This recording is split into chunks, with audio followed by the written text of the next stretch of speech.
Assalamualaikum warahmatullahi wabarakatuh. Kembali lagi di channel Kisah Warganet. Di kesempatan kali ini, saya akan membacakan sebuah cerita. Cerita ini berjudul Dua Kisah. Cerita ini ditulis oleh akun Kaskus yang bernama Vinadi. Bagi teman-teman yang mau membaca secara langsung ceritanya, link sudah saya sediakan di kolom deskripsi. Seperti apa cerita dari dua kisah ini? Tak usah lama-lama. Mari masuk ke ceritanya. Sejak kemarin bapak dan ibu pergi keluar kota karena ada sepupuku yang menikah. Sebenarnya aku pengen banget ikut, tapi apa daya, tugas di sekolah amat sangat banyak. Jadilah mustahil untuk ditinggalkan. Aku di rumah gak sendirian, soalnya Mas Fadil juga gak ikut karena dia pekerjaannya tidak mungkin diganti di kemudian hari. Walaupun aku cewek, tapi tetap saja yang mengerjakan urusan rumah sekaligus masalah masak itu Mas Fadil. Mas, cepetan! Teriakku dari gerbang memanggil Mas Fadil yang tak kunjung siap untuk berangkat. Iya, bentar lagi, nyari kontak motor, balasnya. Saat aku sedang menunggu, tiba-tiba datanglah bapak-bapak dari kampung sebelah yang hendak mencari bapak. Bapaknya ada Nduk, katanya. Wah, maaf pak, bapak lagi keluar kota sama ibu. Ada perlu apa ya? Tanyaku. Keluar kota ya? Sejak kapan? Bapak itu berbalik bertanya. Sejak kemarin pak, mungkin 2 hari lagi baru pulang, jawabku. Oh, masih lama ya? Duh, gimana ini? Ucapnya lalu kemudian terlihat ekspresi kebingungan dari bapak yang satu ini. Kenapa pak? Tanya Mas Fadil yang baru keluar. Anu dek Fadil, ada orang yang meninggal di desa saya. Lah keluarganya minta Pak Mudin Ilyas buat ngurusin jenazahnya, ujarnya. Maaf pak, kebetulan bapak saya lagi gak di rumah. Memangnya Pak Mudin Rosi kemana pak? Tanya Mas Fadil lagi. Anu dek, orangnya gak mau ngurusin katanya. Gak tahu maksudnya apa. Kok gak mau ngurusin jenazah warganya sendiri? Jawab bapak itu. Kalau gitu sampan minta tolong saja sama Mudin Desa Mawar. Mungkin orangnya bisa bantu pak. Maaf loh, saya sendiri gak bisa bantuin. Mas Fadil memberikan usulan. Oh iya, iya dek, gak apa-apa. Makasih atas sarannya. Assalamualaikum. Bapak itu kemudian pergi ke Desa Mawar untuk meminta tolong kepada Mudin di sana. Aneh ya mas, wong warganya sendiri malah gak ditolongin, kataku menyindir Pak Rosi. Mungkin Pak Rosi lagi sibuk paling, saut Mas Fadil. Kemudian aku berangkat ke sekolah dan hari ini diantar sama Mas Fadil. Mas, anterin sampai kelas ya, guyonku. Tak anterin sampai bangkumu dek, jawabnya. Sesampainya di sekolah, aku berpapasan Dion yang ternyata juga baru sampai. Tumben kesiangan, sindirnya. Iya nih, tadi ada bapak-bapak lagi nyariin bapakku.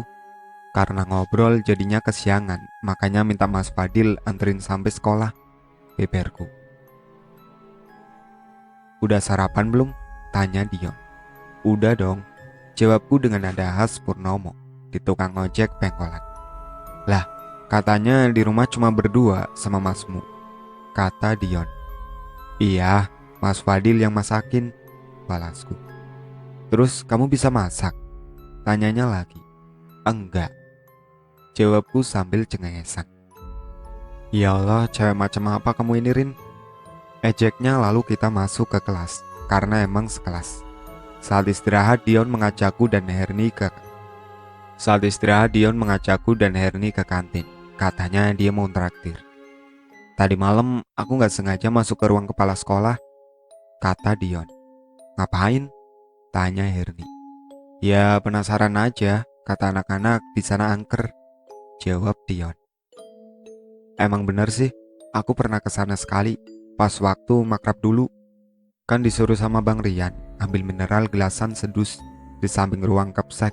Ternyata ada kayak mbak-mbak gitu di sana. Sambarku lalu menceritakan pengalamanku. Mbak Kunti maksudmu?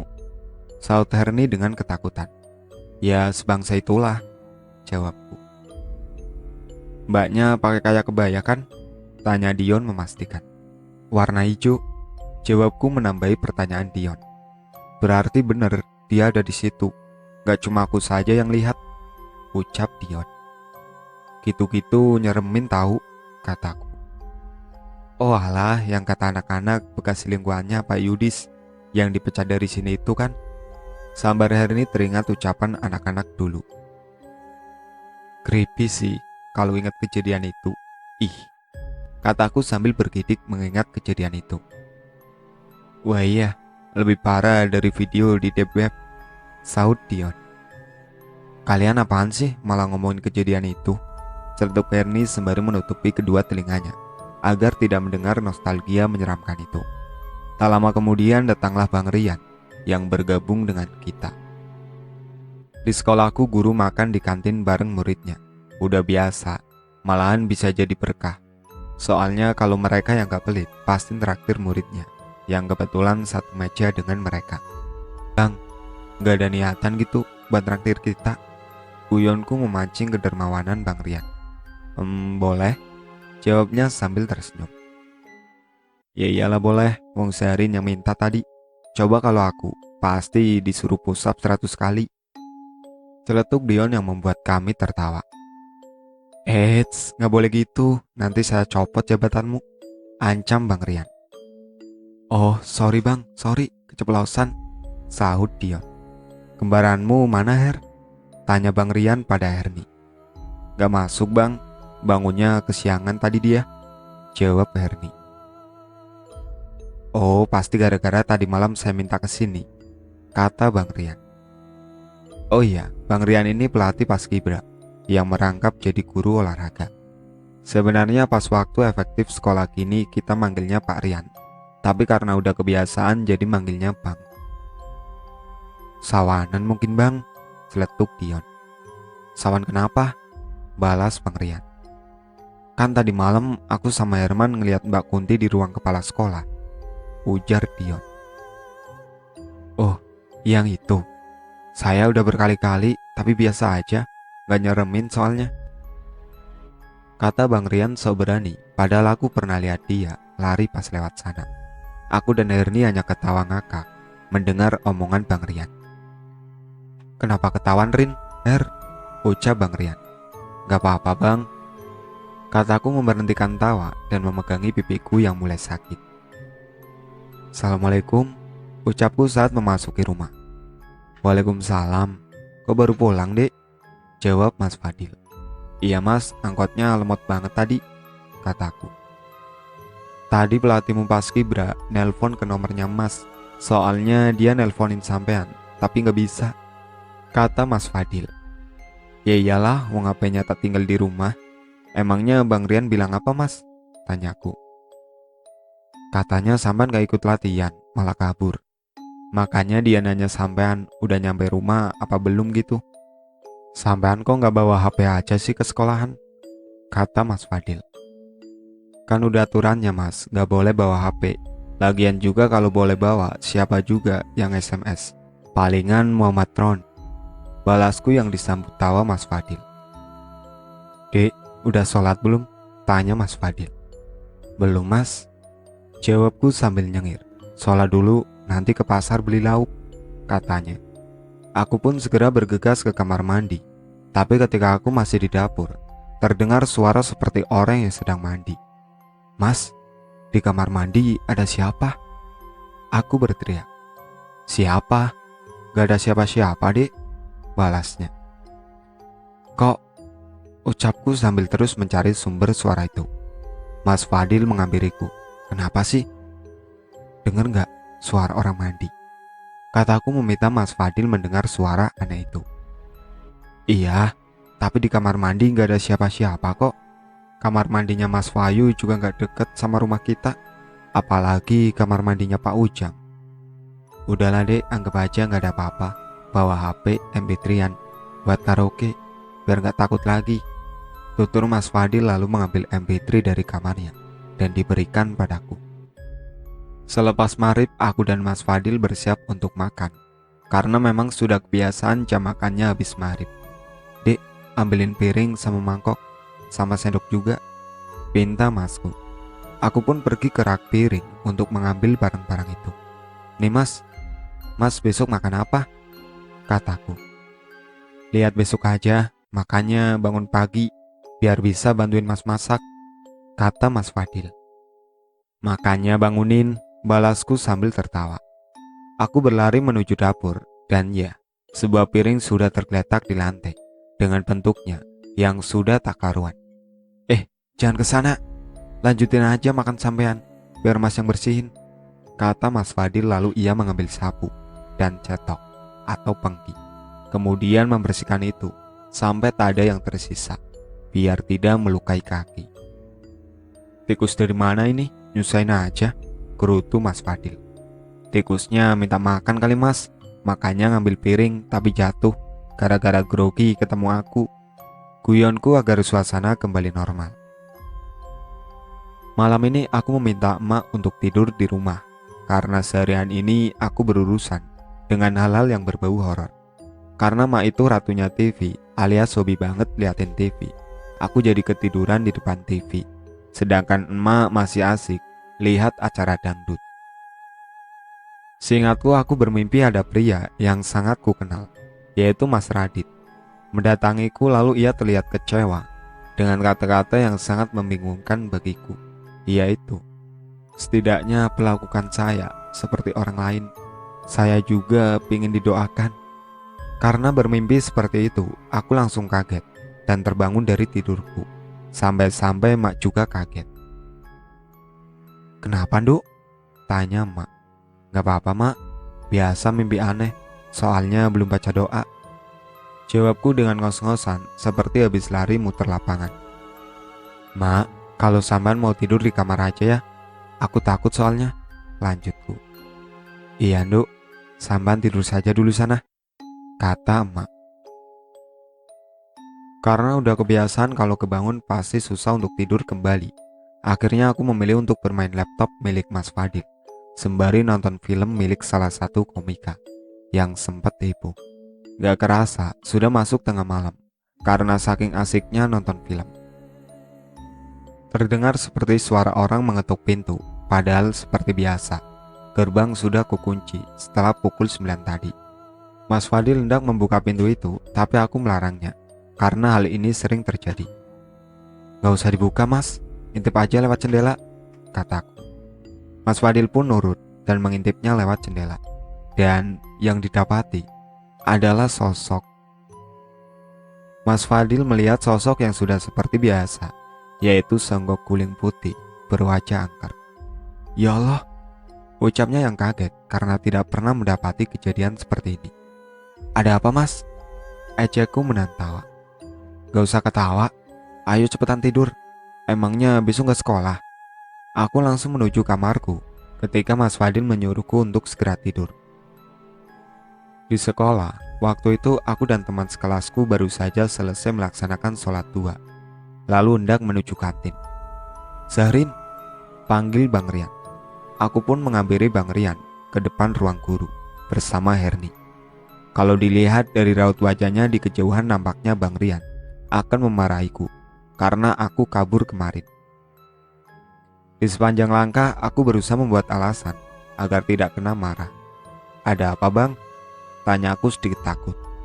Kamu kemarin kenapa pulang? Udah gak izin. Teman kamu itu gak ada yang pulang, malah kamu kabur, omelnya. Maaf bang, kemarin itu aku mau ada acara Karang Taruna. Lah akunya udah kadung janji sama teman-teman di sana bang. Lagian aku udah minta izin kok sama Dion bang. Jawabku dengan alasan yang langsung tak pernah terfikirkan tadi. Nanti jangan kabur lagi. Bantuin teman-teman ngurusin diklat adik-adik angkatanmu, kata Bang Rian. Iya bang, aku pasti ikut kok, tapi aku lupa bawa seragam latihan tadi. Gak apa-apa ya bang, kata aku memohon. Gak apa-apa, yang penting ikut, jawab Bang Rian. Makasih bang, ucapku lalu hendak berjalan ke kantin, seperti tadi. Mau kemana? Tanya Bang Rian. Ke kantin bang, jawabku. Nitip beliin mie ayam sama mineral botolan. Kembaliannya buat kalian beli es, katanya sembari memberikan uang 20 ribuan. Aku meraih uang itu. Bilang sama Bu Nase, buat Pak Rian. Pesan Bang Rian agar makanannya sesuai kebiasaannya. Aku pergi ke kantin dan kembali lagi setelah membelikan pesanan Bang Rian dan makanan yang kita mau. Lumayan, dapat ongkir 10 ribu. Jadi pas buat dibeliin bakso 2 porsi untukku dan Herni. Setelah aku berikan pesanan Bang Rian, aku kembali ke kelas. Dion, sini. Herni memanggil Dion. Apa? Kata Dion. Seriusan nih, kita ngadain diklat di sini. Kasian lo junior nanti, ujar Herni. Masa iya kita manggil pemburu hantu? Tanya Dion. Aku gak mau lo kejadian Cici terulang lagi, timpalku. Makanya itu Rin, Her, aku ini masih bingung. Gimana caranya biar itu makhluk gak gangguin kegiatan kita, kata Dion. Tuh kan, baru bahas aja udah merinding gini. Gimana nanti? Ucap Herni sembari menunjukkan bulu kuduknya yang berdiri. Kita minta Bang Rian buat diklat di dekat koramil aja, usulku. Kayak gak tahu Bang Rian aja, apalagi ini udah mepet banget jadwalnya. Keluh Dion karena dia memang sangat pusing memikirkan hal ini. Coba kamu aja yang ngomong sama Bang Rian, Rin, pasti dikabulkan, celetuk Herni. Wah bener tuh, timpal Dion. Aku, kataku sambil menunjuk diriku sendiri. Ya kali aku yang ngomong sama Bang Rian, sambungku. Dia kan udah nganggep kamu kayak adiknya sendiri, Rin. Jadi kamu aja yang bilang ya, celetuk Dion. Enggak, udahlah nanti aku tanyain dulu sama Kak Nindi. Enak aja senior kita malah santai-santai, terus kita yang heboh, kataku dan obrolan pun terhenti karena guru kimia datang. Selesai duhur berjamaah, anak paskibra kelas 11 dan 12 memilih untuk tidak mengikuti pelajaran selanjutnya karena ada rapat tentang diklat angkatan kelas 10. Jadi gini teman-teman, adik-adik, tadi Zarin bilang bahwa angkatan kelas 11 sebagian besar menolak diadakannya diklat di area sekolah kita karena takut kejadian Cici terulang kembali. Jadi saya sebagai senior dan mantan Dansat minta pendapat para angkatan kelas 12 untuk memberikan opsi lain selain sekolah kita. Bang Denis, mantan Dansat, komandan satuan, menyampaikan aspirasi angkatanku di depan para senior karena tidak mungkin kita yang bicara mendahului Bang Denis.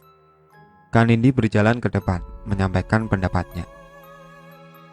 Menurutku mendingan kita bikin acaranya di koramil saja. Selain bisa diawasi oleh anggota TNI, juga lapangannya luas dan jelajahnya juga lebih enak.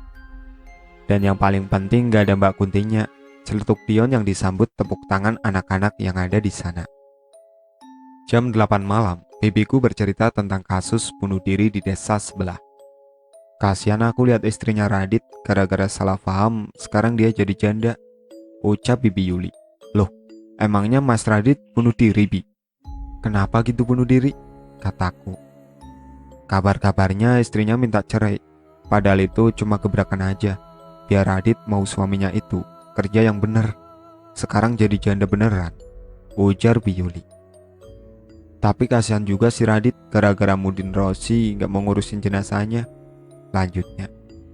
Oh, pantesan bapak-bapak itu kesini, kataku. Katanya juga sih gak diadain acara tahlilan di sana. Kasihan banget, kata Bibi Yuli. Akhirnya pada hari ini bapak dan ibu pulang dari rumah sepupuku. Lebih cepat sih sebenarnya dari rencana, tapi karena bapak punya banyak tugas di sini, jadi terpaksa mereka harus pulang sehari lebih cepat. Mbak Fatim nyariin sampean kemarin, Dok. Ya tak bilang kamu lagi sekolah, gak bisa ditinggal, kata ibu padaku yang sibuk memilah oleh-oleh yang dibawanya. Bu, ini enak gak sih? Temanku pernah bawa ini, tapi aku gak berani minta, soalnya dia gak nawarin, tanyaku sembari menunjukkan sekotak mochi yang terlihat mengemaskan itu. Enak kok, Dok, bapakmu habis 2 kotak sehari, jawab ibu dengan menyindir bapak. Aku tertawa mendengarnya karena lucu aja, kan bapak itu biasanya gak terlalu doyan makanan. Lah ini bisa ngabisin 2 kotak mochi sehari, itu kayak sebuah keajaiban. Bu, nanti aku ada rapat di sekolah dan rencananya mau nginep sama teman-teman di sana. Gak apa-apa kan, Bu? Aku meminta izin pada ibu. Iya gak apa-apa, tapi jangan sampai lupa sholatnya, Nanti gara-gara sibuk ngomongin ini itu malah sholatnya nggak dilaksanain, kata ibu. Enggak mami, ini mana aja yang mau dibagiin ke tetangga bu. Keburu berangkat aku nanti. Kataku meminta ibu segera menata oleh-oleh untuk tetangga dan saudara. Bentar-bentar, jawabnya. Sembari menunggu ibu membungkusnya dalam plastik, aku menata barang yang diperlukan untuk rapat nanti. Sesuai mengemasnya, aku membagikan beberapa oleh-oleh untuk tetangga sekitar dan saudara-saudara. Setelah keperluanku selesai, aku meminta Mas Fadil untuk mengantarkanku ke sekolah. Jam setengah 8 malam, kami baru saja selesai menunaikan sholat isya dan kembali lagi menyelesaikan tugas untuk persiapan diklat angkatan ketiga.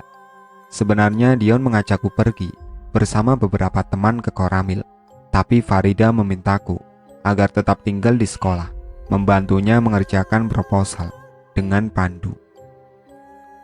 Karena tak tega, aku memilih untuk tinggal di sekolah dan membantu mereka menyelesaikan tugas yang menguras pikiran itu. Kami tak cuma bertiga, tapi berlima, dengan Seva dan Boni. Walau kami berlima, tapi kami merasa ada lagi sosok yang menemani malam kita hari ini. Nyalain musiknya dong, Du, kata Farida. Bentar-bentar, ini tak colokin dulu ke speaker, balas Pandu. Lagu-lagu yang sedang hits masa itu teralun dengan keras mengalahkan kesunyian malam. Dananya banyak bener, coba hitung lagi deh, kataku sembari menyocokkan dana yang akan kita gunakan nanti. Gak apa-apa Rin, emang dibuat gini biar sisanya masuk ke kas kita, jawab Pandu. Betul-betul, sahut Seva. Emang boleh ya? Bukannya itu korupsi? Tanyaku bingung. Gak apa-apa kali Rin, lagian gak masuk kantong pribadi kok, gak usah takut. Timbal Boni yang sebenarnya dia ini lebih cocok jadi dansat, karena tipikal tubuhnya mirip kayak Taruna Akmil yang aduhai, bikin cewek kelepak-kelepak. Terserah kalian deh, aku ngikut aja. Aku pasrah, walau tak sependapat. Rin, ikut aku nyari karpet yuk, buat tidur nanti malam. Kasian kan, anak-anak masa tidur di meja, ajak Farida. Dengan bermalasan, aku berdiri dan ikut Farida mengambil karpet yang entah di mana tempatnya. Mungkin di dekat kantornya Kapsek. Ayo ke sana. Farida menarik tanganku, namun ku tahan karena aku tahu di sana pasti ada sosok legendaris itu. Duh, jangan ke sana dong, Ri. Aku takut banget soalnya, kataku memohon. Tapi karpetnya gimana? Tanya Farida. Panggil Boni aja, suruh kesini bentar, usulku. Bentar, aku BBM dulu, kata Farida sembari mengetik pesan untuk Boni dari ponselnya. Duh, Boni lama bener sih, gerutuku. Tak lama kemudian datanglah Boni yang akan mengambil karpet itu. Ya pastinya harus aku dan Farida temani. Saat kami masuk ke dalam ruang TU dan hendak memasuki daerah ruang Kapsek, terasa seperti ada bau busuk menyengat indera penciuman kami. Bon, kamu kentut ya? Ucapku menunduk Boni sembari menutup hidungku. Iya jorok, bau banget tahu, saut Farida yang juga menutupi hidungnya. Apaan sih, nuduh-nuduh orang aja? Aku gak kentut tahu, jawab Boni membela dirinya. Terus bau apaan dong? Celetuk Farida. Bentar, kita ambil ini dulu, baru lari, kata Boni seraya mengambil beberapa karpet dan memberikannya ke kita. Seketika aku berteriak dengan kata lari saat terdengar suara deheman dari suatu tempat, dan kita berlari dengan kecepatan seperti kebiasaan mengejar waktu agar tidak telat latihan. Akhirnya kami berhenti setelah keluar dari sana dan menenangkan diri sejenak di tempat duduk di dekat gerbang sekolah. Aku mencoba mengatur nafas yang terengah-engah. Itu tadi suara apa? Ucap Farida yang juga gak bisa nafas. Bentar, ya Allah, kenapa harus ketemu makhluk itu? Celetuk Boni. Saat kita masih ketakutan, tiba-tiba saja Bang Rian datang mengagetkan kita. Hoi, ngapain di sini? Ucapnya dengan nada khas tentara yang super ngebas. Tanpa sadar kita bertiga sama-sama tersentak dan kembali berdebar karena dikagetkan seperti itu. Bang, ngagetin aja, kataku. Kalian kenapa? Kayak habis dikejar setan, kata Bang Rian. Emang iya bang, timpal Boni. Anak paskibra kok mental tempe gini, sama hantu aja nggak berani. Gimana mau bela negeri? Ejek Bang Rian. Maaf bang, tapi tadi bener ada hantu, kata Farida. Ya sudah, selesaiin tugas kalian dulu sana. Gitu aja takut, ucap Bang Rian. Aku, Boni dan Farida menuju ke pelataran masjid, menemui Pandu dan Seva yang masih asik menyelesaikan proposal. Rin, makannya berapa kali enaknya? Tanya Pandu saat aku baru saja duduk di sana. Makan apa? Tanya aku balik. Loh, kalian kenapa? Kok ngos-ngosan gitu? Tanya Pandu pada kami bertiga. Biasa ada yang usil, terus tadi dikagetin sama Bang Rian juga. Jadi tambah gini kita, jawab Boni. Oh, hantu itu. Kalian tahu gak sih? Sekarang Pak Yudis jadi gila, kata Seva. Serius? Kenapa gitu? Tanya Boni. Ya gara-gara kejadian itu, kadang orangnya lewat sini, jawab Seva. Seriusan, jangan bikin parno Isef, kataku mendekat ke Farida. Karena jujur, aku lebih takut ketemu orang gila daripada ketemu hantu. Serius ini, tapi gak apa-apa kok. Lagian orangnya gak bisa masuk, kan udah dipagerin sama Pak Komar, kata Seva. Dengar-dengar itu jasad si hantu yang ada di sini ketemunya di 2 tempat ya? Di sini sama rumahnya Pak Yudis, tanya Pandu. Yang di sini kakinya kan? Ih, kok bisa sih psikopat jadi kepsek dulu? Gak dites apa emangnya? Celetuku kesal. Mungkin aja orangnya hilaf. Lagian juga baru beberapa bulan itu jabatannya, gak sampai setahun juga, ucap Seva. Tapi tetap aja nyeremin kalau ketemu orang kayak gitu, kataku. Ya itulah pentingnya kita mengenal seseorang lebih dalam, sahut Boni. Bang Rian menghampiri kita yang sedang sibuk mengetik proposal yang hampir jadi. Rin, anak-anak ini kemana? Kok belum pada balik? Tanya Bang Rian padaku. Tadi Dion BBM aku bang, katanya diajak nobar film G30 SPKI sama bapak-bapak TNI, jawabku. Loh, malah nonton film? Tapi udah dikasih izin? Tanyanya lagi. Udah kok bang, dari tadi malahan, kataku. Kalau ngomong sama Bang Rian ini udah kayak ngomong sama komandan bintang 5. Jadi gak boleh sibuk sendiri, harus face to face. Bang, tolong dibaca dulu, nanti kalau ada yang salah biar langsung saya ganti, kata Boni seraya menyerahkan laptopnya pada Bang Rian. Bang Rian mulai membaca setiap kata yang terketik di situ. Makhluk yang satu ini orangnya perfeksionis banget. Jadi salah dikit aja kelar nasib kita. Sembari menunggu Bang Rian selesai membaca, aku menelpon Dion dan memintanya untuk cepat kembali ke sekolah demi menyelesaikan apa yang sudah direncanakan.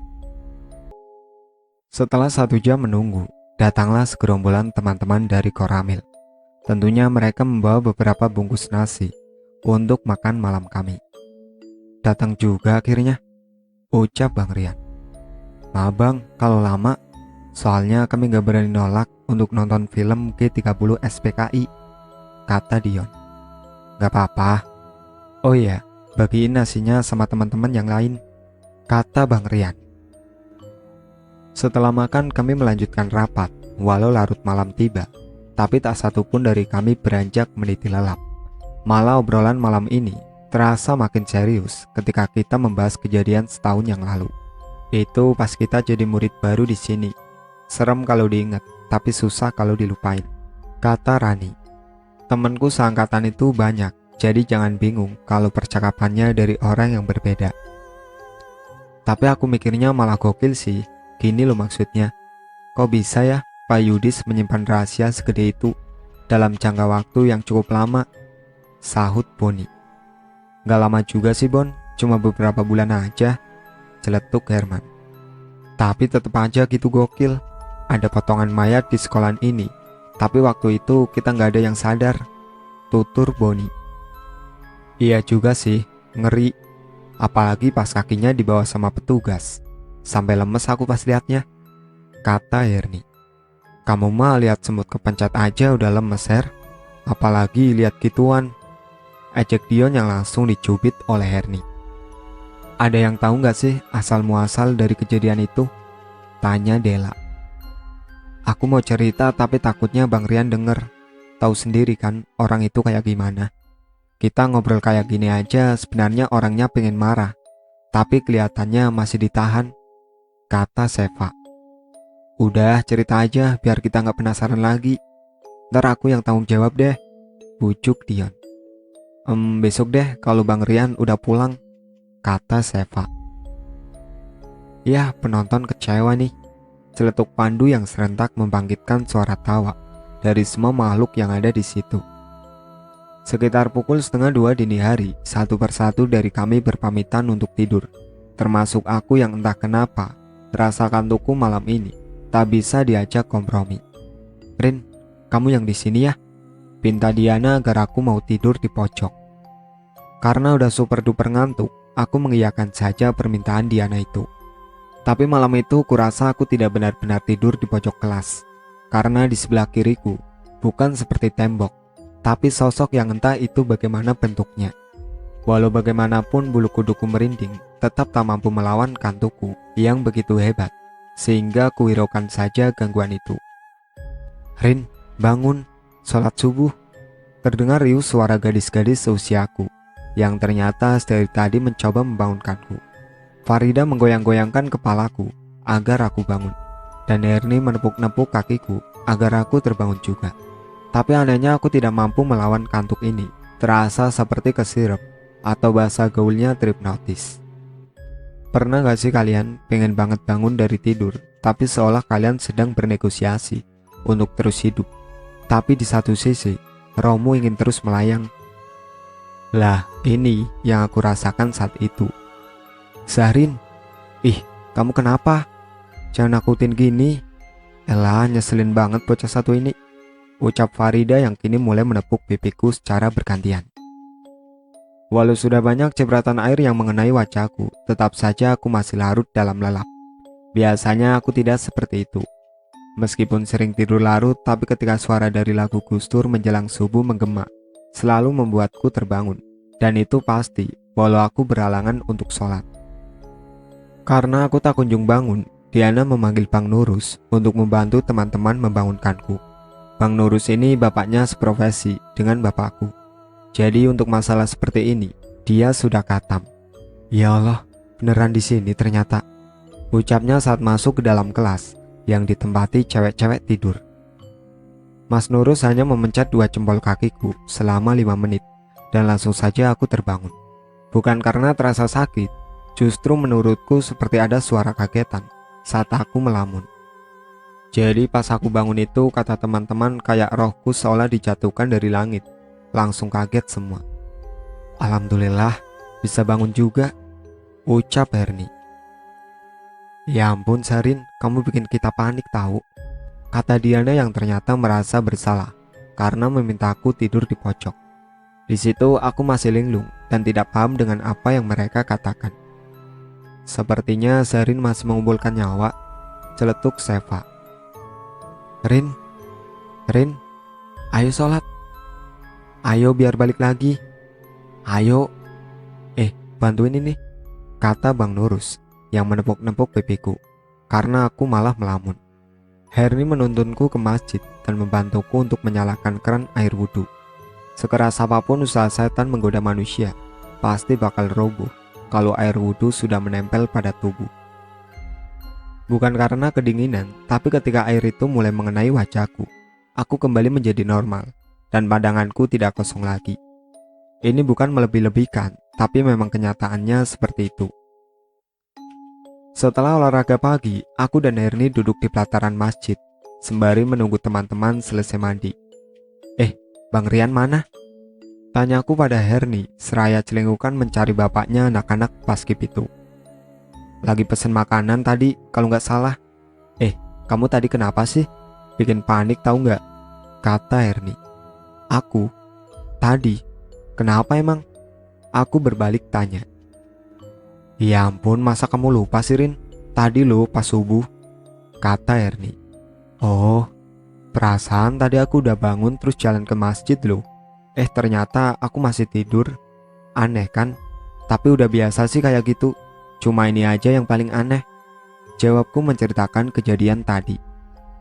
Tapi kamu tadi susah banget pas dibangunin tahu, kayak orang, kata Herni. Meninggal maksudnya? Iya sih, bapak aku juga bilang kayak gitu. Pas aku ngalamin kejadian itu, jawabku. Bang Nurus bilang kalau tadi kamu dinina bubuin gitu sama makhluk lain, ujar Erni. Masa sih? Tapi kayaknya bener deh, soalnya aku kayak nyenyak banget gitu tidurnya. Kataku agak kaget. Tapi untungnya sih kamu gak apa-apa, ucap Erni. Bang Rian datang membawa sarapan untuk kami karena aku dan Herni lagi gabut. Maka Bang Reno menyuruh kita untuk menata makanan itu. Zarin, ini berapa? Tanya Bang Nurus sembari menunjukkan 4 jari padaku. 4 bang, jawabku. Kalau ini? Tanyanya lagi kali ini 7 jari. 7, jawabku agak kesal. Udah normal lagi ternyata, ejeknya. Aku hanya diam dan tak menggubris Bang Nurus. Karena rapat telah selesai, maka Bang Rian mengizinkan kita untuk pulang. Ketika teman-teman satu persatu pulang, aku masih menunggu Mas Fadil datang di kursi dekat gerbang. Dion menghentikan motornya ketika melewatiku. Mau dianterin gak? Tawarnya. Tapi Mas Fadil udah OTW kesini Yon, kataku menolaknya. Ya udah deh, aku tungguin sampai Mas Fadil datang, katanya. Lalu kita pun mengobrol sembari menunggu datangnya Mas Fadil. Ngapain kalian berduaan di sini? Kata Bang Rian. Siapa gitu yang berduaan? Ini lagi nungguin masnya Zarin bang. Kasian kalau dia nungguin sendiri, jawab Dion. Iya nih Bang Rian, susun aja, sautku. Ya udah, tak temenin juga sekalian, kata Bang Rian. 5 menit kemudian datanglah Mas Fadil. Akhirnya datang juga. Ya udah bang, Yon, aku pulang dulu. Aku berpamitan pada 2 orang itu. Iya, hati-hati, balas Bang Rian. Di sepanjang perjalanan aku menceritakan kejadian yang kualami pada Mas Fadil. Mas Fadil ini menurutku seorang pendengar, sekaligus pemberi saran yang baik. Ya walaupun kita sering beda pendapat, tapi aku tetap bersyukur punya kakak sesabar dia. Makanya kalau mau tidur baca doa dulu, ledek Mas Fadil. Udah kok mas, doanya sekalian pas makan malam, jawabku cengengesan. Pantesan, dek, kemarin desa sebelah rame gara-gara ada kabar hantu Mas Radit gentayangan, ucap Mas Fadil. Serius? Kok telat ya mas ramenya? Kita aja udah digangguin pas hari pertama, kataku. Beneran ini dek, makanya bapak dan Mudin desa Mawar sampai turun tangan. Kamu gak usah bilang-bilang sama bapak kalau pernah lihat Mas Radit. Kasihan orangnya kepikiran nanti, tutur Mas Fadil, dan ia melarangku untuk menceritakan kejadian waktu meninggalnya Mas Radit. Ngapain juga cerita, gak penting juga, jawabku. Dek, denger-denger sih katanya kain kafannya Mas Radit hilang. Tapi masih katanya, celetuk Mas Fadil. Ya Allah, kasihan banget. Udah meninggalnya kayak gitu, gak ada yang ngurusin. Lah ini kafannya hilang, pantesan gentayangan, jawabku prihatin dengan nasib Mas Radit. Mungkin akibat perbuatannya pas di dunia sih dek, kata Mas Fadil. Emangnya kenapa mas? Tanyaku penasaran. Gak usah diceritain deh, nanti juga kamu tahu sendiri, jawabnya sok misterius. Aku hanya menghela nafas panjang. Assalamualaikum, ucapku saat memasuki rumah. Waalaikumsalam, jawab ibu yang terlihat tengah bersantai di ruang tamu. Bu, aku capek, mau tidur dulu. Nanti bangunin pas duhur ya, kataku menitipkan pesan untuk ibu. Iya, insya Allah, tak bangunin nanti, jawab ibu. Entahlah, aku merasa sangat mengantuk saat masuk ke dalam rumah. Mungkin karena semalam tidurnya kemalaman. Tanpa menghiraukan HP yang terus berderi, aku langsung terlelap. Mas, Sabtu besok aku boleh pinjam motor sampean kan buat ikut diklat? Pintaku dengan wajah memelas penuh harap. Nggak boleh, jawabnya tegas. Tapi mas, aku kan udah bisa bawa motor sendiri. Please, bolehin ya mas, pintaku agak memaksa. Nggak usah, biar mas anterin sama jemput sampean aja, jawab Mas Fadil, tetap menolak permintaanku. Aku pun pasrah karena pasti Mas Fadil punya alasan tersendiri dengan tidak membolehkanku membawa motor seorang diri. Bapak terlihat tengah terburu-buru seperti ada sesuatu yang sangat penting. Dengan menggunakan jaket, bapak menyalakan motornya. Kemana pak? Tanyaku. Desa sebelah Duk, bilangin sama ibu. Bapak pulangnya agak malam, jadi gerbangnya nggak usah dikunci, kata bapak dan menitipkan pesan untuk ibu. Ya wes ya, assalamualaikum. Sambungnya lalu pergi menunggangi motornya dengan kecepatan lebih dari biasanya. Waalaikumsalam. Tumben bapak ngebut, kataku yang heran dengan bapak. Mungkin ada perlu dek. Kakak kelas sampean yang bangunin sampean tadi kok bisa pakai ilmu kayak gitu? Aku aja sampai sekarang belum paham betul caranya, tanya Mas Fadil yang penasaran dengan kemampuan Bang Nurus. Oh, Bang Nurus, dia juga sama kayak kita mas, anaknya Mudin. Cuma bapaknya dia lebih sakti dari bapak kita. Dia bisa lihat mas, tapi anak-anak gak ada yang percaya, soalnya mukanya gak meyakinkan gitu. Jawabku mendeskripsikan sosok Bang Nurus. Pantesan, soalnya ilmu kayak gitu susah banget, kan kayak bangunin orang mati, kata Mas Fadil. Tapi aku tadi gak mati mas, celetukku dengan wajah kesal. Iya sih, tapi kalau diterusin ya nyawamu bisa ikut kalau gak cepat-cepat dibangunin, jawab Mas Fadil. Bang Nurus tadi juga bilangnya kayak gitu mas, tapi aku gak percaya, soalnya mukanya gak meyakinkan, kataku sembari tertawa. Dek, menurutmu kain kafannya almarhum Mas Radit beneran hilang gak sih? Tanya Mas Fadil. Ya elah mas, ini udah zaman modern tau masa masih ada kejadian kayak gituan, jawabku meremehkan hal itu. Ya juga sih, tapi, kata Mas Fadil namun tiba-tiba terhenti sebab lampu mati. Untung ini di teras, coba di dalam rumah pasti sampan udah teriak-teriak gara-gara gelap, ejek Mas Fadil. Tumben-tumbenan ada pemadaman listrik, padahal saat ini bukan musim hujan. Aku menunggu ibu yang belum datang dari acara dibaan rutinan di rumah salah satu anggotanya. Saat tengah menikmati gelapnya malam hari ini, ponselku berdering. Dengan secepat kilat, aku mengambilnya dari sakuku. Siapa dek? Tanya Mas Fadil. Dion mas. Tumben malam-malam gini telepon, kataku lalu menjawab telepon dari Dion. Assalamualaikum Rin. Kamu tahu nggak terminal yang dipakai anak-anak tadi ditaruh di mana? Ucap Dion dari balik ponselnya. Waalaikumsalam. Kayaknya tadi ditaruh Bang Rian di samping ruang kapsek deh. Kenapa emang? Jawabku dari balik ponselku. Ya elah, kenapa harus di situ sih naruhnya? Ini loh, Kak Arif pembina pramuka nyariin, kata Dion. Di koperasi juga ada, tapi cuma 2 colokannya, balasku. Serius? Ya udah, nanti aku coba cari di situ aja lebih aman soalnya, kata Dion. Kamu kok ke sekolah lagi sih? Tanyaku yang bingung, kenapa anak ini hobi banget berada di sekolah. Habis diusir emak. Makasih ya, assalamualaikum, kata Dion lalu menutup panggilan ini. Waalaikumsalam, jawabku lalu melakukan hal yang sama. Tak lama kemudian ibu pulang membawa sebungkus mie instan. Bapakmu pergi nak? Tanyanya pada kami. Iya bu, buru-buru banget orangnya. Emangnya kemana sih? Tanya aku penasaran. Ke rumahnya Radit, soalnya di sana ada polisi. Tadi anaknya Bu Dewi bilang kayak gitu, jawab ibu. Kok ada polisi bu? Tanya Mas Fadil yang juga penasaran. Katanya sih gara-gara kematian Radit yang janggal. Ibu sih nggak tahu, soalnya pas meninggalnya kan ibu nggak di sini, jawab ibu. Loh, kan kata orang-orang Mas Radit bunuh diri.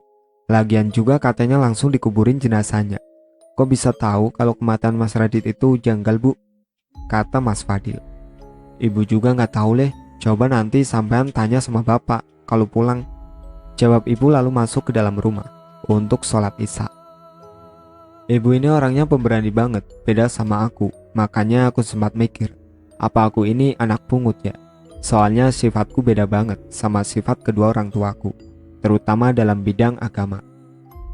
Dek, menurutmu Mas Radit itu bunuh diri atau apa? Mas Fadil memberikan tebakan padaku. Menurutku sih iya mas, Mas Radit ini bunuh diri deh. Tetapi nanti mau tanya bapak aja deh biar gak penasaran, tebakku dan memilih untuk menunggu kepastian dari bapak. Kalau menurutku ya, Mas Radit ini meninggalnya karena sakitnya. Soalnya beberapa hari sebelum meninggal itu, aku ketemu almarhum di puskesmas. Tebak Mas Fadil dengan persepsi lain. Kelihatannya kasus ini menarik untuk diselidiki karena terdapat masalah yang menjadi kejanggalan di sana.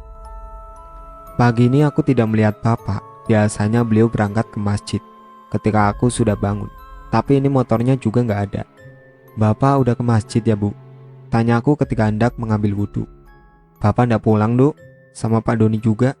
Kayaknya lagi repot, jawab ibu. Tumben, gumamku. Pukul 5:50 pagi, terlihat Sheila sudah menungguku untuk mengajak berangkat sekolah bareng. Bu, aku berangkat. Assalamualaikum. Aku berpamitan pada ibu, begitupun Sheila. Waalaikumsalam, hati-hati di jalan, jawab ibu. Lumayanlah, mulai hari ini angkotnya nungguin di depan Gapura Desa. Jadi nggak perlu jauh-jauh naik di pasar kecamatan tempat mereka ngetem. Seperti biasa, Senin pagi selalu diawali dengan upacara yang melelahkan. Untunglah hari ini bukan aku yang dapat jatah sebagai pengibar bendera. Anak paskibra kok di belakang, Yin? Pak Huda meledekku karena hari ini aku baris di bagian paling belakang. Biar cepet Pak nyampe kelasnya, jawabku cengengesan. Jam kedua di kelasku adalah pelajaran bahasa Arab. Entahlah, tapi sejak kecil aku selalu tersugesti bahwa aku akan serius mengikuti pelajaran jika guru yang mengajarnya sesuai dengan ekspektasiku ketika berangkat ke sekolah. Walaupun pembelajarannya penting, tapi jika gurunya membosankan, ya pastinya sepanjang pelajaran aku hanya menguap tanpa memahami apa yang sudah guru itu terangkan. Bang Rian mengetuk pintu kelasku. Terlihat ia bersama Pandu dengan membawa 2 berkas yang sepertinya proposal dan permintaan izin. Assalamualaikum, permisi Pak. Saya mau memanggil Dion dan Zarin, sebentar boleh? Ucap Bang Rian. Waalaikumsalam, iya Pak silakan, jawab Pak Wahyu. Aku dan Dion beranjak menemui 2 orang itu. Ada apa Bang? Tanya Dion. Hari ini kalian bisa minta izin sama kepala sekolah, sekalian dananya, jawab Bang Rian. Kok aku juga ikut Bang? Sautku. Kan kamu sekretaris, jawab Bang Rian. Tapi kan yang bikin proposal itu Pandu Bang, balasku. Tetap aja yang nyusun kan kamu Rin. Lagian kami juga butuh juru bicara. Kalau kamu yang jadi itu kan enak, timpal Pandu. Kan ada Dion, gimana sih? Jawabku sebenarnya menolak. Udah ikut aja. Males juga ikut pelajaran Pak Wahyu, sahut Dion. Dengan terpaksa aku harus mengikuti mereka menemui kesiswaan dan kepala sekolah. Setelah berkutat dengan guru bagian kesiswaan yang orangnya paling ribet, kami menuju ruang kepala sekolah untuk memberikan proposal dan surat izin agar segera ditandatangani. Assalamualaikum Pak, permisi, apakah kami boleh masuk? Aku meminta izin kepada Pak Kepala Sekolah. Waalaikumsalam, anggota Paskibra kan? Mari silakan masuk, jawab Pak Kepala Sekolah. Lalu kita pun berjalan masuk ke sana. Saya kira acaranya tidak jadi, soalnya sudah saya tunggu dari seminggu lalu, tapi tidak ada yang datang ke sini, sambungnya saat kita mulai duduk di sofa. Minggu kemarin full dengan rapat anggota Pak, jadi baru bisa menemui Bapak hari ini. Ini proposal dan surat izinnya Pak, kita tinggal apa? Kalian tunggu di sini saja, sekalian kita ngobrol biar lebih kenal, jawab Pak Kepala Sekolah, dan kita pun menunggu di situ. Baiklah Pak, jawabku. Karena suasana begitu sunyi, sebab Pak Kepala Sekolah sibuk membaca proposal itu. Pandu mencoba memecahkannya dengan bertanya pertanyaan yang absurd. Pak, maaf ini ya, bukan maksud saya lancang atau apa, tapi Bapak ndak takut gitu ketika sendirian di sini? Tanya Pandu yang sepertinya mengarah untuk membahas hantu legendaris itu. Saya ini kalau lagi sibuk ya kadang takut sendiri karena full berada di ruangan sini nak. Tapi kalau ndak sibuk ya refreshing jalan-jalan untuk melihat pembelajaran anak-anak di setiap kelas, jawab Pak Kepala Sekolah yang tidak sungkan membagi kisahnya. Biasanya di sini tuh kadang ada bau-bau aneh, tiba-tiba wangi, terus tiba-tiba kayak ada bau busuk. Sebenarnya Pak Yu di situ tiap malam masih berkeliaran di sekitar sini loh nak, sambung Pak Kepala Sekolah. Beneran Pak? Bapak kok bisa tahu? Kalau Pak Yudis masih sering berkeliaran di sini? Tanyaku. Kebetulan saya sering menginap di sini, ya sering juga guru laki-laki lainnya menginap di sini. Saya melihat ada orang di luar, seperti kayak memperhatikan sekolah ini. Jadi dia bolak-balik gitu nak. Ya maklumlah, bukan orang waras lagi. Jadi saya minta Pak Kolil buat memagari sekolah ini, bukan karena apa, tapi takutnya orang itu beneran bisa masuk ke dalam, lalu meresahkan warga sekolah. Kan susah jadinya, kata Pak Kepala Sekolah secara panjang lebar. Kan sekolah ini udah lama dipasang pagar Pak, Saudion yang ternyata tidak paham maksud Pak Kepsek. Maksudnya bukan pagar itu nak, tapi pagar dalam artian lain, jawab Pak Kepsek seraya menantawa. Oh alah, balas Dion. Kita gibah sedikit tidak apa-apa kan? Saya ini termasuk orang yang bisa melihat hal-hal seperti itu. Jadi kadang saya lihat makhluk itu di kelas atau mengganggu guru-guru di sini. Sebenarnya saya sudah minta Pak Holil untuk mengusir, tapi kelihatannya dia masih nyari bagian tubuhnya yang lain. Tapi saya tidak tahu itu di mana. Jadi saya sama Pak Holil masih sibuk mencari bagian itu. Apakah masih ada atau sudah hilang? Kan soalnya udah lama banget itu kejadiannya, ujar Pak Kepsek menjelaskan. Seketika itu juga kita bertiga terdiam. Kita saling berpandangan, sebab memiliki pertanyaan yang sama, yaitu apakah sebiji jari yang pernah ditemukan Cici waktu itu adalah milik makhluk yang tengah berkeliaran di sekolahku. Dananya cuma segini, apa tidak kurang? Tanya Pak Kepsek yang membuyarkan kami. Sebenarnya itu ngepres banget Pak, soalnya kalau kita tambahin lagi, takutnya kita dikira pemboros. Jawabku berbohong, agar setidaknya ditambahi sedikit. Ya sudah, saya tambahin lagi, biar bisa nambahi kas. Jadi kalau sewaktu-waktu dananya kurang, bisa ambil uang itu, ucap Pak Kepsek yang membuat kami bertiga kegirangan, karena uang tambahannya lumayan banyak di atas bayangan kita. Setelah selesai kami berpamitan kembali ke kelas. Namun karena ketika dalam perjalanan, ternyata jam sudah menunjukkan waktu istirahat, maka kita pun memilih pergi ke kantin, melepas lapar. Kain, Bang Yon, Bang Pandu, dicariin sama Bang Rian. Katanya suruh nemuin orangnya di masjid sekarang, ucap salah satu adik kelas ketika kami sedang menikmati makanan di kantin. Makasih adik, jawabku. Anak itu hanya tersenyum. Tuh kan, kita nggak nemuin orangnya malah kesini dulu. Kacau kan nanti kalau diomelin, kataku yang ketakutan kena omel Bang Rian. Di saat aku tengah panik, Pandu malah terlihat ketawa penuh bahagia. Kenapa kamu ketawa? Tanyaku. Lagian lucu banget kalian dipanggil sama adik angkatannya. Ayin sama apa tadi? Ion, kata Pandu sambil tertawa tanpa henti. Itu bukan kita yang minta, tapi gara-gara Pak Uda, jadinya banyak yang manggil kayak gitu, jelas Dion pada Pandu. Ya udah sih, ayo ke sana sekarang, keburu marah orangnya. Aku bergegas meninggalkan mangkok makananku yang baru separuh ku makan. Aku dan kedua temanku itu segera menemui Bang Rian. Untunglah Bang Rian tidak marah setelah kita sampai di sana. Dion menghampiri bangkuku lalu berkata, "Rin, temenin nginep di sini ya." Rian rese banget. Masa aku disuruh nginep lagi? Nanti. Enggak, sama Herman atau Boni aja. Ya kali sama aku, jawabku sembari memasukkan buku-bukuku ke dalam tas. Emangnya Boni mau? Soalnya kemarin aku udah minta dia bantuin aku, katanya ragu. Mau, ntar aku yang minta, jawabku. Oke deh, makasih ya Rin, kata Dion lalu ia kembali ke bangkunya. Seketika itu juga aku mencium bau yang tak asing lagi. Her, kamu nyium sesuatu nggak? Tanyaku pada Herni. Jawab Herni sambil mengendus-ngendus bau itu. Aku langsung berdiri, meninggalkan Herni yang kemudian menyusulku. Ketika aku turun dari angkot bersama Sela, jalan masuk desa terasa sepi. Hanya ada kami anak-anak yang pulang sekolah lebih cepat dari biasanya. Aku menghentikan langkah ketika kulihat seorang pria memutari sebuah pohon di sawah. Kenapa Rin? Tanya Sela.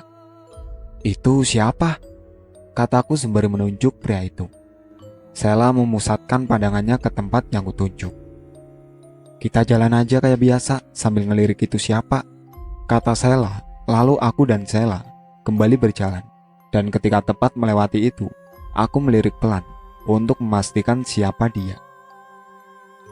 Ternyata dia adalah mertua Mas Radit, alias Pak Sawit, yang melakukan hal misterius di sawah milik Mudin Rosi.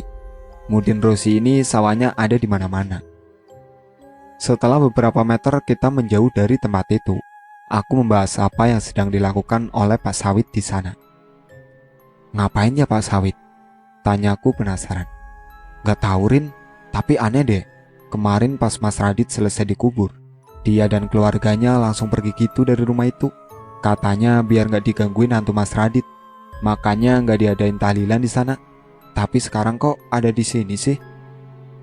Jawab Sela yang ternyata juga penasaran dan bingung dengan kelakuan Pak Sawit. Rin, menurutmu almarhum Mas Radit itu meninggalnya gara-gara apa? Tanya Sela padaku. Menurutku sih yang seperti dibilang orang-orang, bundir, tebakku. Kalau menurutku sih ya Mas Radit ini kematiannya kayak direkayasa gitu.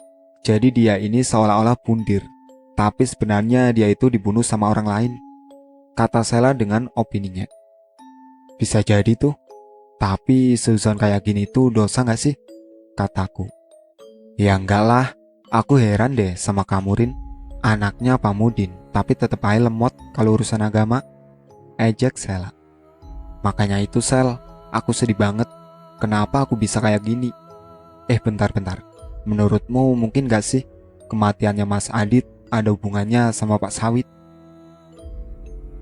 Aku menebak sesuatu yang saat ini menjadi suatu misteri di daerahku. Kayaknya Sirin, wah bisa jadi berita besar nih kalau udah ada yang ngungkap. Coba deh nanti kamu tanya sama bapakmu, siapa tahu orangnya ngerti masalah ini, kata Sela.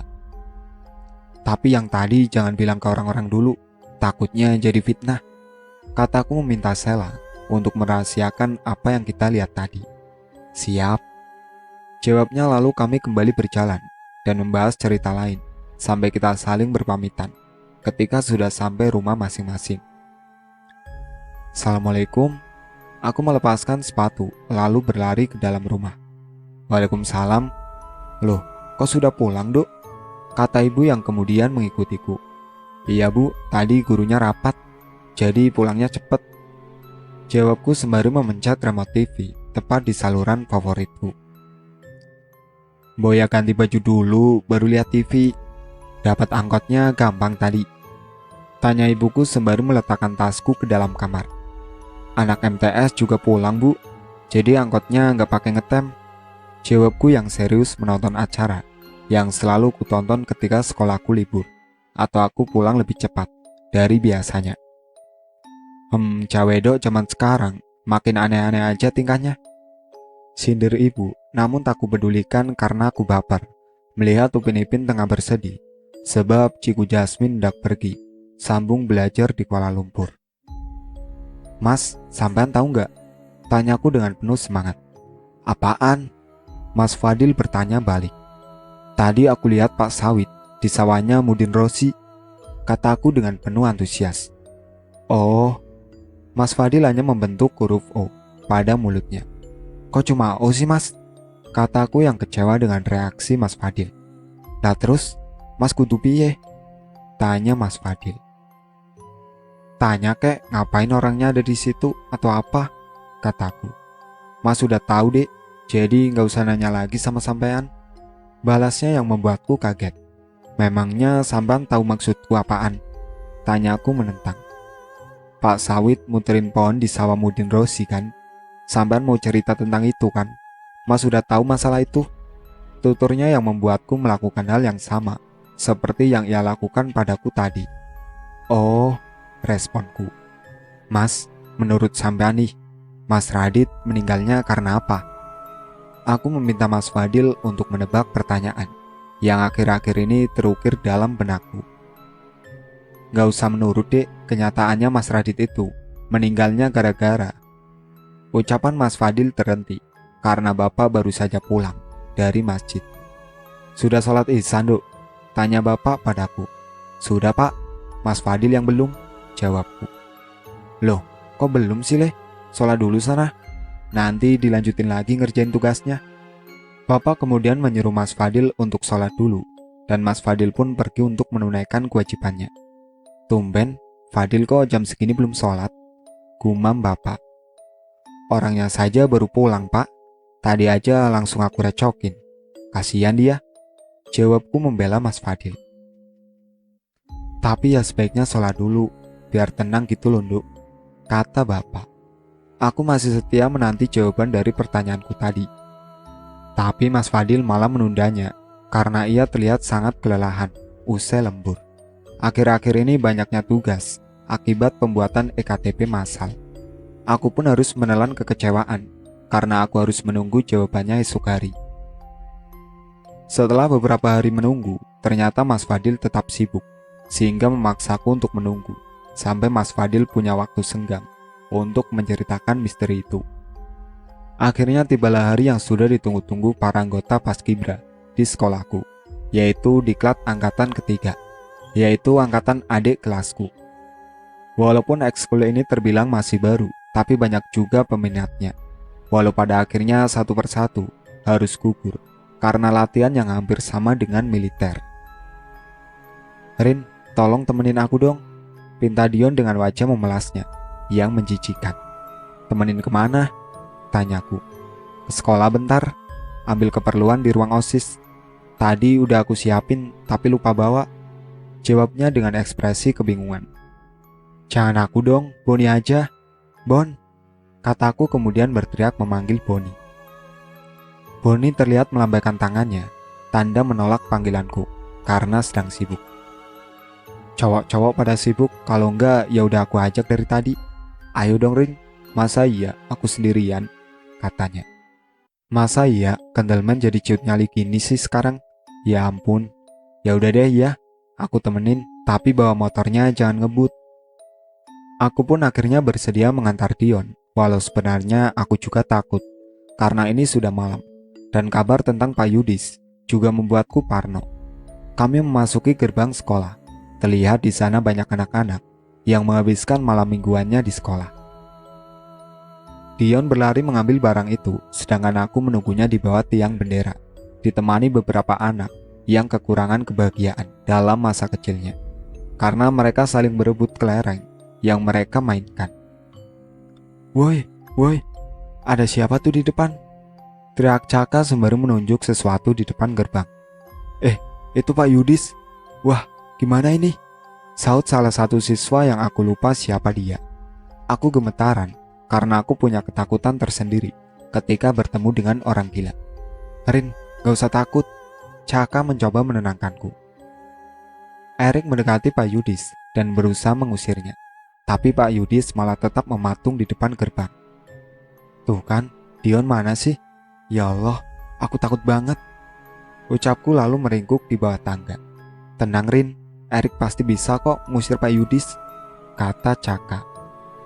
Setelah menunggu 1 jam, akhirnya Pak Yudis pun meninggalkan sekolah itu, juga berkat bantuan Pak Holil yang datang untuk mengusir orang aneh itu. Setelah keadaan aman, aku dan Dion kembali ke tempat diklat. Di awal sebenarnya Bang Reno memarahi kita karena kita terlalu lama, namun karena Dion menjelaskan dan menelpon Pak Holil sebagai bukti, akhirnya Bang Reno mengizinkan aku dan Dion mengikuti kegiatan lagi. Aku mendekati Cici yang tengah bersantai menunggu gilirannya untuk tidur, sama sepertiku. Cik, aku boleh nanya nggak? Ucapku. Boleh Korin, mau nanya apa? Tanyanya. Kamu pas kerasukan dulu itu gara-gara nemu jari kan? Maaf kalau aku nanya kayak gini, kataku sembari menunduk menyesal. Gak apa-apa Korin, santai aja. Iya, dulu gara-gara aku nemu jari di tempat parkir. Emangnya kenapa Rin? Cici bertanya dengan mimik penuh rasa penasaran. Menurutmu jari itu masih ada di situ apa enggak? Aku berbalik tanya pada Cici. Seingatku ya, Pak David udah buang itu deh. Kenapa sih Rin? Bikin penasaran aja, kata Cici lalu ia memaksaku untuk memberi alasan akan pertanyaanku. Gak apa-apa kok Ci, cuma mau nanya doang, jawabku. Kemudian aku pergi menemui Dion yang harus bergadang di depan api unggun. "Gak tidurin?" tanya Dion, lalu ia melebarkan tikar yang didudukinya untuk kutempati. "15 menit lagi, habis ini mau bangunin Junior." "Eyon," kata Cici, yang udah buang jari itu Pak David, bukan Pak Maksum tukang kebun. Aku berkata dengan nada pelan, agar tidak ada yang mendengarnya. "Serius kamu? Masa sih? Kira-kira dibuang di mana? Kan kalau tahu kita bisa bantuin Pak Kepala Sekolah buat usir hantu itu." Dion berkata dengan sangat cepat, tentunya dengan berbisik. "Cici nggak tahu masalahnya. Kira-kira dibuang di mana ya? Aku cuma kasihan aja. Masa iya sampai besok-besok sekolah kita diteror terus?" ujarku sambil menggosok-gosok kedua telapak tanganku demi mencegah kedinginan, walaupun aku dekat dengan api unggun.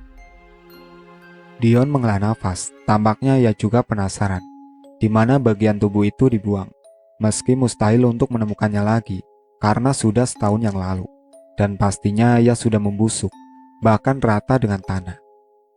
Tepat sesuai jadwal, aku membangunkan adik-adik Junior untuk curit malam. Sebenarnya aku ingin sekali tidur, tapi tidak tega jika nantinya terjadi apa-apa, walaupun ada bapak-bapak TNI yang siap membantu kita. Aku menunggu Mas Fadil seperti biasa, menjemputku untuk pulang dari acara diklat. "Saya anterin aja dek, gak apa-apa, kebetulan rumah saya deket daerah situ." Seseorang anggota TNI menawarkan untuk mengantarkanku ke rumah. Tentulah aku tolak karena Mas Fadil pasti dalam perjalanan ke sini. Dan kasihan jika nantinya malah aku tinggal. "Gak usah bang, mas saya hampir sampai kok, sampean duluan saja," kataku dengan nada super halus agar tidak menyinggungnya. "Ya sudah, saya ikutan nungguin saja, kayak teman kamu, gak apa-apa kan?" ucapnya yang hanya aku balas dengan anggukan. Tak sampai 5 menit, akhirnya Mas Fadil tiba. "Masnya adik ini ya?" tanya orang itu pada Mas Fadil sembari menunjukku. "Iya mas," jawab Mas Fadil dengan cengengesan. "Oh pantesan mirip. Lah, orang ini malah ngehumor." Aku menaiki motor dengan tenaga yang tersisa. Semoga saja aku tidak ketiduran ketika di jalan nanti. Mas Fadil kemudian memacu motornya dengan kecepatan normal. Katanya biar aku nggak terlalu kena angin. Ya walaupun sudah pakai helm dan masker, tetap saja angin bisa masuk lewat bawah helm, yang kadang membuat mataku sedikit terbuai untuk layu. Agar tidak benar-benar ketiduran, Mas Fadil bercerita sepanjang jalan. "Sampean tahu istrinya Mas Radit dek?" tanyanya memulai cerita. "Taulah mas," jawabku agak lemas. "Dia ditangkap sama polisi," kata Mas Fadil yang membuatku sesegera mungkin melek dan semangat lagi untuk mendengarkan cerita. "Kok bisa sih mas? Katanya Mas Radit bunuh diri. Terus anaknya gimana nanti? Orangnya bukannya lagi hamil ya?" Aku menghujani Mas Fadil pertanyaan yang mungkin membuatnya menyesal bercerita. "Satu-satu dong dek nanyanya," kata bapak. "Mas Radit itu gak bunuh diri, tapi disiksa sama istrinya. Bukan fisik, tapi Mas Radit dikurung di kamar dan gak dikasih makan." Mas Fadil hanya menjawab salah satu dari pertanyaanku. "Maksudnya gimana sih mas?" Aku mencoba memperjelas maksud Mas Fadil. "Gini loh gini, Mas Radit itu bawa warisan banyak kan dari orang tuanya. Terus pesangonnya dari kerjaannya dulu di kecamatan juga banyak. Ya walaupun keluarganya nggak baik-baik. Lah istrinya ini minta, tapi Mas Radit pengennya disimpan dulu buat kelahiran anaknya, yang pastinya butuh biaya gede. Dan kebetulan dia juga masih belum kerja." Mas Radit menjelaskan maksudnya tadi. "Terus mas?" tanyaku yang antusias. "Terus istrinya nggak terima kan. Akhirnya Mas Radit dikunci di kamar, apa gudang gitu. Gak dikasih makan atau minum sama sekali. Makin lama kondisinya Mas Radit makin drop. Apalagi hawanya lagi dingin banget. Di situ istrinya ngasih suntikan apa gitu. Pokoknya biar si Mas Radit cepet mati." Walau suara Mas Fadil ini agak tersamarkan dengan suara angin, aku berusaha mendengarnya dengan konsentrasi. "Kok gitu sih mas? Terus kelanjutannya gimana?" Aku meminta Mas Fadil melanjutkan kisah tragis itu lagi. Terus ya akhirnya Mas Radit meninggal lah. Wong nyuntiknya itu tiap hari. Pas meninggal ini ternyata direkayasa sama keluarga Pak Sawit. Jadi kayak seolah-olah Mas Radit ini bunuh diri. Talinya dipasang melingkar di leher Mas Radit. Pokoknya bisa bikin orang percaya kalau Mas Radit itu bunuh diri. Mas Fadil melanjutkan ceritanya itu. Ya Allah, kasihan Mas Radit. Tapi kok akhirnya bisa terungkap itu gimana Mas? Tanyaku. Polisi curiga soalnya jenazahnya mau diotopsi, malah buru-buru dikubur. Untung pembantunya mau ngomong jujur. Akhirnya kebongkar semua. Jawab Mas Fadil. Tak terasa sampailah kami di rumah. Terlihat rumah sepi. Bahkan tetangga sebelah pun rumahnya kosong. Malam harinya, aku sedang bermalasan di sofa ruang tamu. Seraya sesekali mengecek ponselku. Bapak baru saja pulang dari masjid. Sudah sholat, Duk? Tanyanya yang heran melihatku tiduran seperti orang kehilangan harapan hidup. Sudah, Pak. Tadi sholat di rumah. Aku menjawab pertanyaan Bapak dengan penuh rasa kemalasan. Ibu membawakanku nasi goreng yang aku request tadi. Mau disuapin kan, Duk? Tawar Ibu. Gak usah, Bu. Jawabku lalu aku bangun dan perlahan memakan nasi goreng itu. Pak Sawit masuk bui juga, Bu. Ucap Bapak. Loh, sekalian ternyata. Gak kaget sih, Pak. Wong mereka kerja sama gitu. Istrinya Pak Sawit juga. Tanya Ibu. Belum, orangnya masih diperiksa. Jawab Bapak dengan santainya. Untungnya gak diamuk masa itu orangnya. Keluarganya Radit juga sudah pasrah. Katanya biar hukum yang berjalan. Sudah ikhlas katanya. Kata Bapak. Rumahnya Pak Sawit juga disita. Uangnya Radit dikembalikan ke keluarganya. Terus katanya sekarang diamalkan mencar. Masjid kita juga dapat amalannya. Alhamdulillah jumlahnya banyak, sambungnya. Awal mula makhluk di sekolah. Pak Yudis, orang itu baru masuk menggantikan kepala sekolah sebelumnya pada bulan ketiga setelah masa PPDB. Jadi kira-kira aku baru saja masuk di sana. Orangnya terkenal ramah, ya namanya masih baru, pasti butuh citra yang baik di mata warga sekolah. Temanku yang rumahnya sekampung dengan Pak Yudis berkata jika Pak Yudis ini walaupun punya istri dan anak banyak, tapi hidupnya selalu kesepian. Hingga datanglah seorang perempuan yang mengubah hidupnya, yaitu seorang dokter yang bekerja di puskesmas samping sekolahku. Awalnya tidak ada yang tahu jika Pak Yudis ini berbuat serong dengan dokter itu. Tapi lama-lama istrinya curiga dan mencari tahu rahasia suaminya itu. Istri Pak Yudis mulai menyebar mata-mata. Mereka menginterogasi dengan cara halus kepada guru-guru sampai murid di sekolah. Hingga pada akhirnya istri Pak Yudis teringat bahwa ada 2 guru di sekolah yang memiliki kemampuan paranormal, yaitu Pak David dan Pak Holil. Pak David ini dari awal tidak suka dengan Pak Yudis, karena menurutnya Pak Yudis ini bakal membawa dampak buruk bagi sekolahku. Istri Pak Yudis kemudian mendatangi Pak David untuk meminta titik terang dari kelakuan suaminya. Awalnya Pak David sungkan untuk bercerita, tapi karena dia juga mempertimbangkan masa depan sekolah, maka ia memutuskan untuk membongkar rahasia Pak Yudis pada istrinya. Pak David berkata bahwa Pak Yudis telah menjalin hubungan terlarang dengan dokter itu. Bahkan rencananya dalam waktu dekat, mereka akan menikah secara siri. Gila gak sih? Wong mereka sama-sama punya pasangan, tapi malah nikah siri. Dan akhirnya pernyataan dari Pak David membuat istri Pak Yudis naik pitam. Ia pulang ke rumah dan berniat akan memaki suaminya habis-habisan. Menurut cerita yang berkembang setelah bertengkar dengan istrinya, akhirnya Pak Yudis minggat dari rumahnya dengan rencana menjalani hubungan yang lebih serius dengan wanita itu. Di situ posisinya Pak Yudis masih menjabat sebagai kepala sekolah. Tapi kabar pertengkaran dengan istrinya tidak sampai terdengar di lingkungan sekolah waktu itu. Jadi beliau masih aman. Mungkin seminggu setelah pertengkaran itu, Pak Yudis melamar dokter cantik pujaan hatinya dan berniat menikah secepatnya, walau tidak tercatat dalam negara. Namun kesalahan tetaplah kesalahan.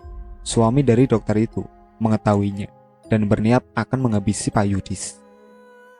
Karena sudah kepalang pusing, Pak Yudis kemudian kehilangan akal hingga dengan tega membunuh dan memutilasi jasad dokter itu. menjadi beberapa bagian. Lah setelah dimutilasi, potongannya kemudian disebar, termasuk di area sekolah. Kabar hilangnya Bu Dokter itu menyebar dengan pesat. Pak David yang terlanjur kecewa, langsung membuka kejahatan Pak Yudis dengan mengobrak-abrik ruang kepala sekolah, hingga akhirnya ditemukanlah bagian tubuh Bu Dokter, yakni bagian kaki, di dalam loker meja kepala sekolah. Kejadian itu membuat gempar semua warga sekolah karena siswa dalam hari efektif belajar. Jadi mereka pasti tahu ketika petugas ambulan membawa potongan kaki itu. Pak Yudis yang tertekan, lambat laun mulai kehilangan kewarasannya. Kata Pak David, Pak Yudis setiap malam mengunjungi sekolah karena ingin bertemu dengan makhluk itu. Walau sudah seringkali diusir dengan cara kasar, makhluk itu tidak akan meninggalkan sekolah sebelum jari manisnya ketemu. Dan ya, sampai saat ini jari itu tidak pernah ditemukan wujudnya. Mas Radit. Tidak banyak kisah yang aku ketahui dari sosok Mas Radit. Mungkin hanya beberapa yang pernah diceritakan Mas Fadil tentangnya. Jadi Mas Radit ini dulunya bekerja di kantor kecamatan, sama seperti Mas Fadil. Hanya saja Mas Radit jabatannya lebih tinggi. Namanya manusia pasti bakal tergoda dengan jabatan yang didudukinya. Karena setiap hari berurusan dengan uang, maka setiap hari pula Mas Radit menabung keburukannya. Apalagi ketika sudah mendapat suntikan dana dari pusat, ia tidak segan-segan mengambil yang bukan haknya itu. Sepandai-pandainya tupai melompat, polis lagi pandai lompat. Mungkin itulah pepatah dari Jarjit yang cocok untuk Mas Radit. Sepandai-pandainya ia menyembunyikan keburukannya, nanti akan ditangkap polisi juga. Ia akhirnya dilaporkan atas tuduhan korupsi, hingga membuatnya harus kehilangan pekerjaan dan merasakan dinginnya lantai dalam jeruji besi. Namun karena pengaruh keluarga yang kuat, Mas Radit akhirnya mampu bebas, sebab ada duit. Makanya saya heran dengan hukum di sini yang tumpul ke atas dan lancip ke bawah. Meskipun Mas Radit sudah bebas dengan cara licik seperti itu, image-nya ternyata sudah terlanjur buruk di mata orang lain, hingga membuatnya ditolak ketika melamar pekerjaan. Lah, disinilah keluarga Mas Radit rela memberikan warisan orang tuanya yang seharusnya diberikan pada beberapa tahun lagi, demi mencukupi kebutuhan rumah tangga Mas Radit, juga demi biaya kelahiran anaknya nanti. Istri Mas Radit yang mata duitan pun akhirnya mencoba segala cara agar mendapat warisan yang sangat banyak, termasuk membunuh suaminya, seperti yang sudah saya ceritakan di part sebelumnya. Manusia yang berhasil dalam hidupnya adalah ia yang berjuang menyalakan lilin dalam kegelapan dan mampu mempertahankannya untuk tetap menerangi ruangannya. Buatlah lilin itu padam ketika sumbunya telah habis, bukan karena angin yang meniupnya. Itulah akhir cerita dari 2 kisah. Sekian dari saya. Wassalamualaikum warahmatullahi wabarakatuh.